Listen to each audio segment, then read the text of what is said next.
جہیز کی نمائش کرنا، اس کا کیا حکم ہے؟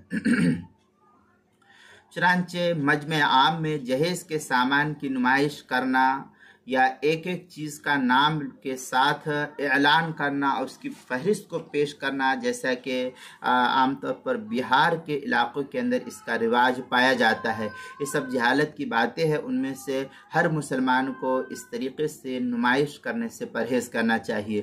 چنانچہ اس مسئلے کو مستفاد کیا ہے فتاوی محمودیہ، جو ڈھابل کا چھپا ہوا نسخہ، اس کی 11ویں جلد صفحہ 195، سنن ترمذی اور بخاری وغیرہ کے اندر ہے، قال علیہ الصلوۃ والسلام من سمع سمع اللہ بھی ومن یرا یرا اللہ لہو۔ اس طریقے کی عبارت جو ہے صحیح بخاری کے جلد نمبر 2 صفحہ نمبر 962، سنن ترمذی جلد نمبر 2 صفحہ نمبر 63، انوار نبوت صفحہ نمبر 697، کتاب المسائل چوتھی جلد صفحہ 315 پر اس کو نقل کیا گیا ہے۔